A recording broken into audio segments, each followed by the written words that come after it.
Ya estamos de regreso aquí en Ahora por la Mañana a través de ATV 35 Televisión Abierta. Estamos en el cronómetro. En este momento nosotros estaremos conversando con un venezolano que tiene bastantes años acá, ¿no? Algunas veces nosotros hablamos desde aquí, desde la República Dominicana, sobre lo que está aconteciendo en Venezuela.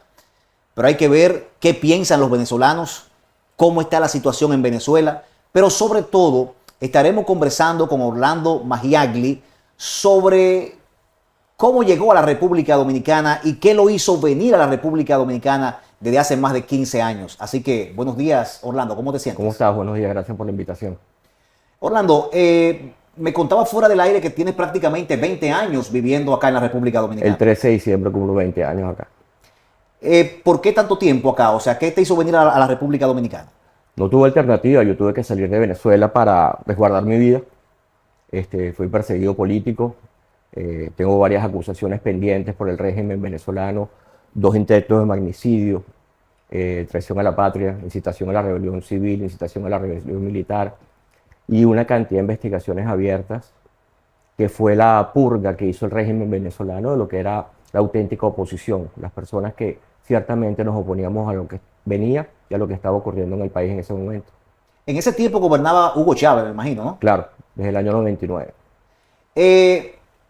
¿Qué tú hacías en Venezuela? ¿A qué te dedicabas allá en ese tiempo? Mira, yo tenía una empresa de importaciones y exportaciones, tenía una tierra, trabajaba la tierra y estaba dedicado a mis propios asuntos. Yo participé en política temprano y sinceramente me retiré.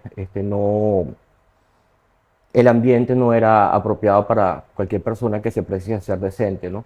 Y eso fue parte de lo que originó la llegada de Chávez, esa impresión que teníamos todos los venezolanos de una gran corrupción a nivel político, que él utilizó magistralmente para llegar al poder. ¿Cuántos venezolanos están en tu misma condición? O sea, que le han creado acusaciones irreales para, de cierta forma, neutralizarlo o deshabilitarlo políticamente. Mira, hablar de la cantidad es virtualmente imposible. Alrededor de 17.000 venezolanos han pasado por el sistema penitenciario venezolano de una forma u otra por persecución política. Ahora tenemos más de 500 presos políticos, llamados políticos, y no están incluidos los militares. O sea, los militares han sido excluidos, por lo menos las personas que participaron en la llamada Operación David, que fue la toma del fuerte Paramacay, no están, la Operación Gedeón. Todas estas personas que han visto una posibilidad de solución en la salida violenta, que es la que yo acompaño. Orlando, ¿entiendes tú de que la oposición venezolana le ha faltado unidad? Mira, la oposición venezolana es como la oposición que hubo en Alemania Oriental durante la invasión soviética. Detrás del muro de Berlín había una oposición, habían elecciones. Es una falsa oposición, siempre ha sido una falsa oposición.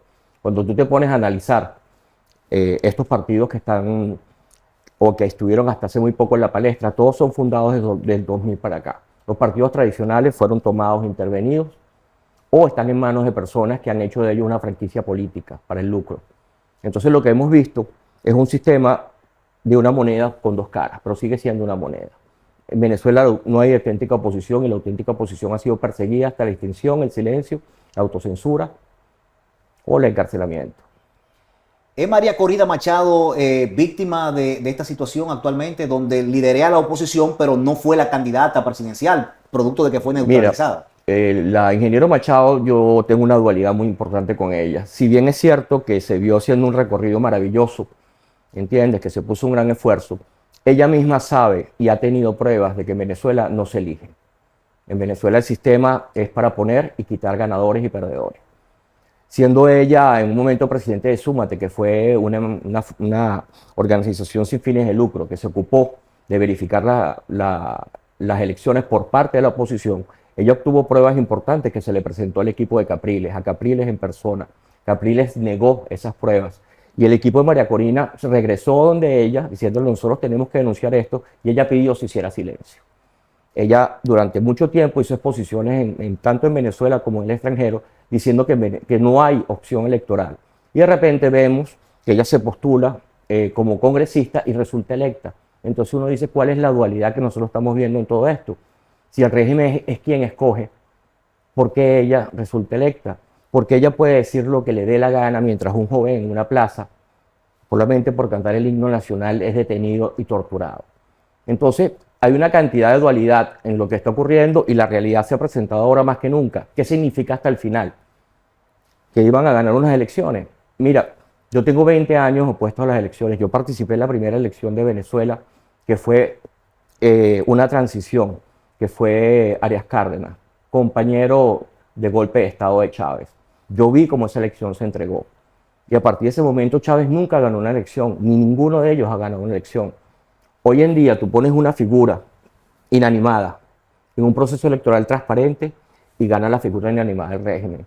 Y esos supuestos 30% que dicen las actas que han presentado la ingeniero Machado y el señor Edmundo, es irreal. El chavismo no tiene un 30%, porque el fraude en Venezuela tiene varias capas. Una de ellas es los multicedulados. Otro es el ingreso de votos electrónicos y otro es el cambio del algoritmo. Entonces lo que estamos viendo es crónica de una muerte anunciada, algo que se sabía, pero este año fue diferente a los demás años.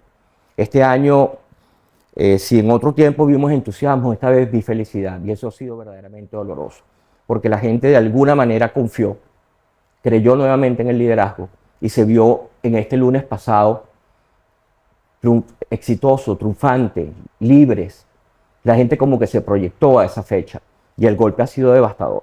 Entonces, para ver si te entiendo, tú dices que de cierta forma Corina Machado y Edmundo es parte del entramado del chavismo. Ciertamente, voluntariamente o no, terminan siéndolo. Terminan siendo porque están haciendo una oferta que es inalcanzable, que es inviable. Es un régimen que mata.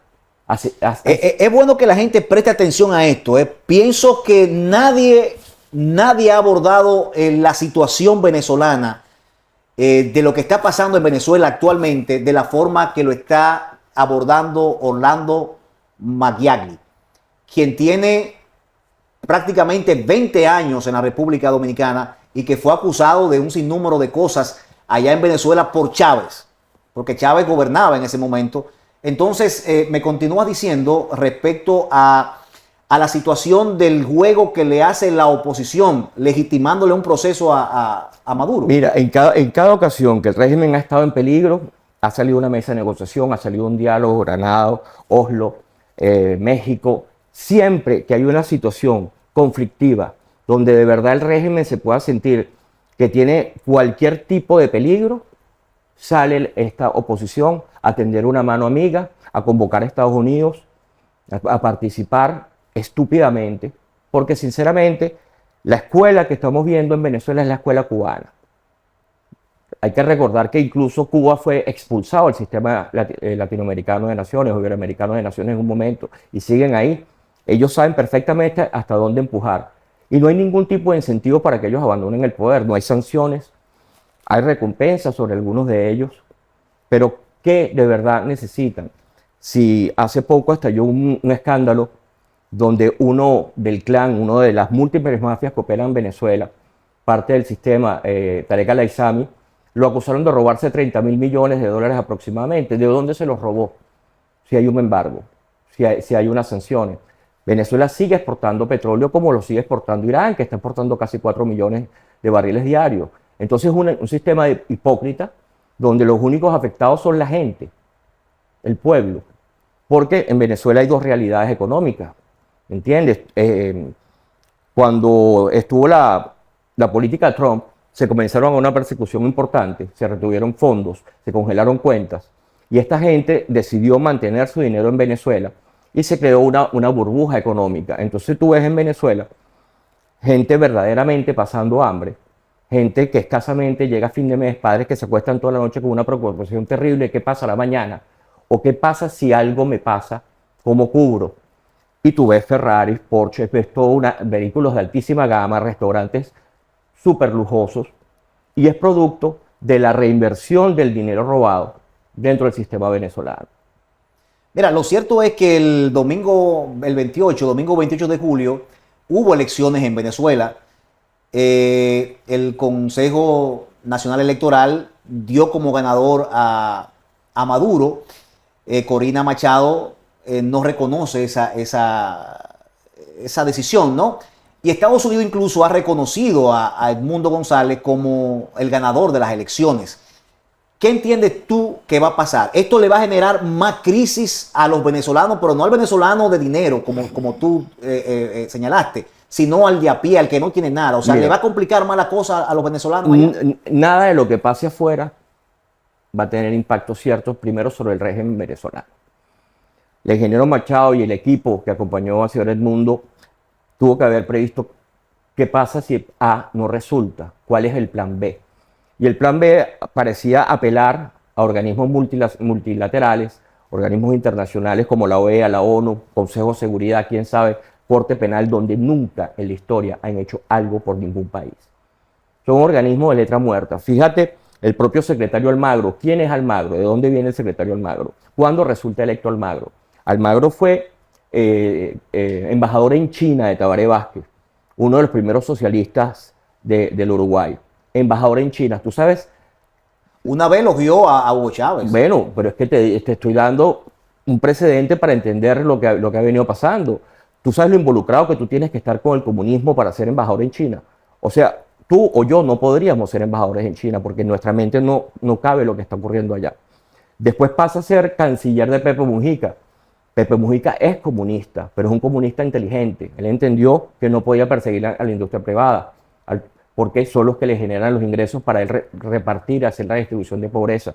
Entonces sale Almagro de ahí, entra a la OEA en 2015, cuando América era roja, rojita, en el apogeo del Grupo de Puebla, el Foro Sao Paulo, y resulta electo por todos estos cómplices, Lula, Kirchner, Ortega, como secretario general de la OEA. Después hace unas pantomimas y se mueve y florea y habla bonito de Venezuela porque ese es su trabajo, porque el régimen no le importa, porque el sistema no le importa. Y la puñalada que nos acaban de dar es responsabilidad del señor Almagro. Como él no sabía que se iba a negar esa solicitud de presentación de actas. Él es tan tonto, o somos tontos nosotros que lo creemos. Mire, yo participé en cuerpos legislativos. Tú muchas veces llevas algo para la aprobación o para la muerte de ese proyecto. El señor Almagro llevó a esa votación para que muriera la solicitud de las actas. Y mientras el pueblo de Venezuela no lo entienda, mientras el continente no lo entienda, nosotros vamos a seguir solos. Mira, veo mucho apoyo a nivel internacional, incluso simultáneamente, creo que fue el sábado, se hicieron una serie de manifestaciones. Creo que la de España fue la más amplia, la más grande. Donde fue seriamente abuchado Leopoldo López. Eso te iba a preguntar. ¿Por qué abucharon a Leopoldo López en España? Mira, porque la situación de desespero del venezolano y la implantación de un dogma de los violentos son ellos, nosotros no somos violentos, y la participación de esta gente en presuntas soluciones que nunca han sido soluciones, mientras todos terminan en un exilio dorado, se le comienza a ver la costura. El venezolano en esta oportunidad se veían imágenes impresionantes, la gente estiraba la mano para tocar al ingeniero Machado, como si fuese Cristo entrando a un pueblo, como si tocarla sanara mis enfermedades. Hay un estado de desesperación que los lleva a perseguir uno tras otro en las opciones electorales que le presentan al ciudadano. Atrapados en una presunta unidad que es un chantaje. Esa unidad es un pequeño grupo de, vamos a llamarlos oligarcas partidistas, que cada uno tiene su franquicia política y que se han apoderado del país. Cualquier persona disidente es señalada, que fue lo que nos ocurrió a nosotros. Nosotros creamos la Coordinadora Democrática cuando se inició todo esto como un grupo de asociaciones civiles, y cuando penetraron los partidos políticos pretendieron organizarla y exigieron que las organizaciones estuviesen registradas y comenzaron a limitar la participación del ciudadano. Se quedaron con ese componente y comenzaron a estafar a la gente con la unidad. Entonces, cuando alguien levantaba la voz y decía algo diferente, te acusaban de chavista, te acusaban de que eras un palangrista, te acusaban de que eras parte del sistema o que eras una ficha del G2 cubano, que llaman ellos, que es el sistema de inteligencia cubano, una voz disidente. Entonces, mira, Claro que tienen que ser odiados, tienen que ser repudiados. El propio Guaidó fue un gran mentiroso. Guaidó nunca fue presidente de Venezuela, nunca fue presidente interino. El interinato no existe en Venezuela porque en Venezuela no existe el vacío de poder constitucionalmente. Existen mecanismos bien establecidos para evitar que eso ocurra. Pero al mismo tiempo que Guaidó se autojuramenta que los mecanismos son a través de la Asamblea Nacional, sale un estatuto para la transición donde el artículo 25 dice que Guaidó no será presidente de la República hasta que no cese la usurpación. Entonces, ¿qué fue lo que vimos nosotros durante todo ese periodo? Esta gente en los 11 meses o no sé cuánto tiempo duró en el interinato destruyó monómeros, permitió la pérdida de Citgo, manipularon los bonos 2030. O sea, los actos de corrupción que cometió el gobierno interino de Guaidó en el corto tiempo son similares a los del chavismo. No ha hecho reporte de los gastos que tuvo, le dieron mucho No, dinero. de hecho, exacto. Una de las principales funciones, si tú eres presidente, es la presentación de memoria y cuenta. Nunca lo hizo. Entonces, mira, hay que entender al venezolano en su increíble inocencia, porque es producto de la desesperación. Yo a veces resiento el gentilicio, porque digo, ¿hasta cuándo vamos a ir todos otra vez tras esta ruta? ¿Hasta cuándo vamos a seguir siendo engañados? Porque ellos nos arrastran a nosotros a 6 años más, 6 años más, 6 años más. Y te digo, ellos no han ganado la elección. Fíjate que a Chávez lo derrocamos en 2001. Nosotros, mira, hay que vivir una marcha de 1 millón de personas para entender cuál es el sentimiento de un país. ¿Y cuál es la solución, Orlando? O sea, ¿qué tú vislumbras? ¿Qué entiendes tú que es la solución para poner fin a esta inestabilidad política y de opresión que vive Venezuela? Mira, la solución es la violenta, lamentándolo mucho. Este es un grupo de delincuentes. En cualquier momento nosotros lamentablemente veremos una situación en Estados Unidos donde el terrorista tendrá un nombre típico venezolano, ¿entiendes? Nosotros tenemos metido a Irán desde hace casi 20 años en la isla de Margarita, se llevaba a los niños y los llevaba en la tarde ante la situación económica, las madres cedían y les entregaban a esos muchachos a estas personas que ciertamente estaban adoctrinando. Nosotros tenemos metidos en Venezuela a los cubanos. El fenómeno de Venezuela no arranca con Hugo Chávez, viene de mucho antes. Fidel Castro, que gracias a Dios nació en Cuba y no en Alemania, hay que decir eso porque si no hay que ver lo que habría logrado, trató de invadir Venezuela porque entendió la geopolítica y la geoeconomía. Venezuela siendo un país poderoso, petrolero, él puso su interés en Venezuela y trató de invadirnos en 2 oportunidades. Fue repelido porque en su momento nosotros tuvimos una nación, no el deterioro que se fue dando. Y como Gramsci lo dijo en los años 30, la lucha de clases nunca se iba a dar, la batalla iba a ser cultural.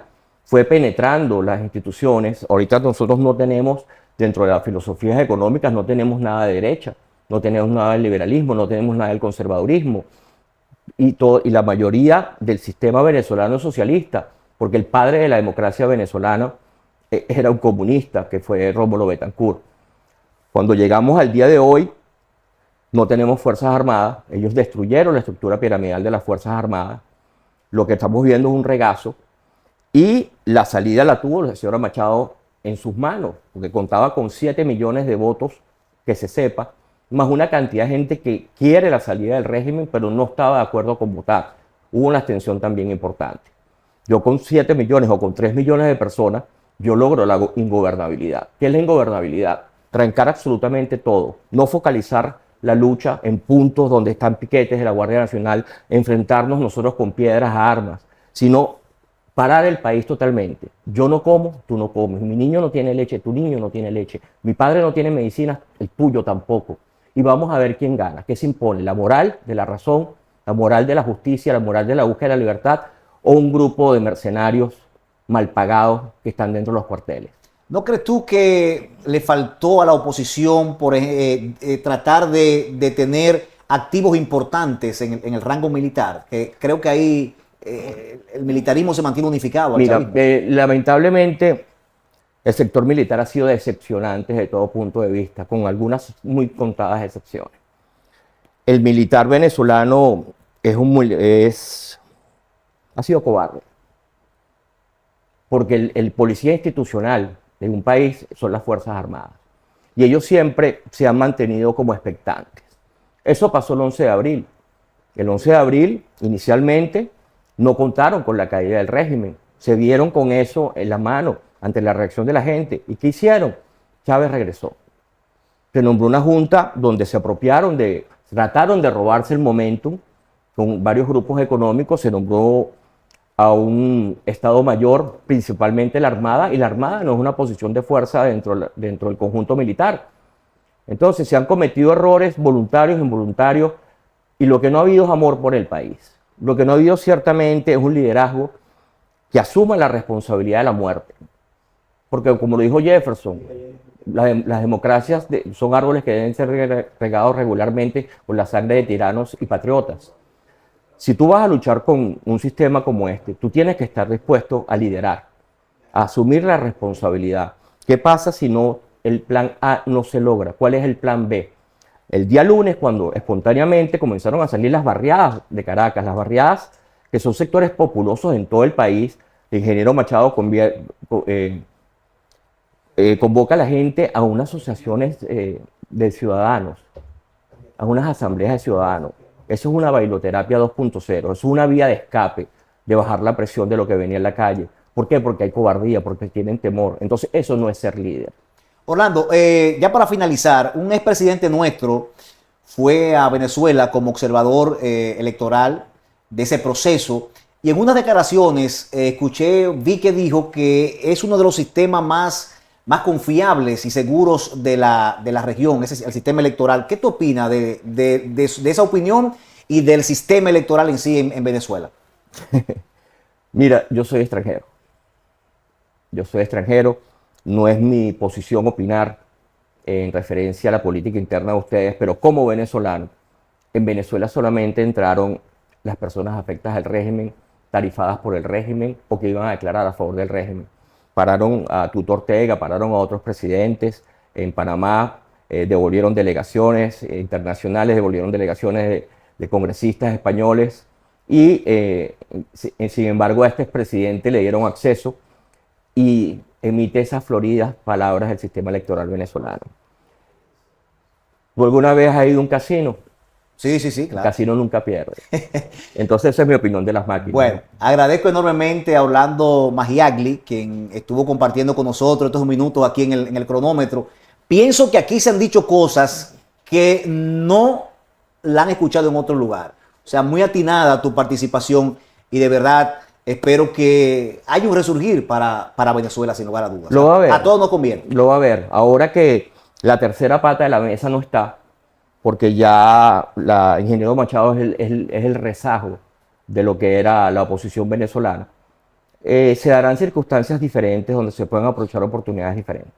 Qué bien, qué bien. Bueno, seguimos con el contenido de Ahora por la Mañana a través de ATV 35, Televisión Abierta. Despedimos. Despedimos, Luna. Ah, bueno, pues entonces Ahora por la Super 7. Nos vemos mañana de nuevo aquí a partir de las 6 de la mañana. Pórtese bien.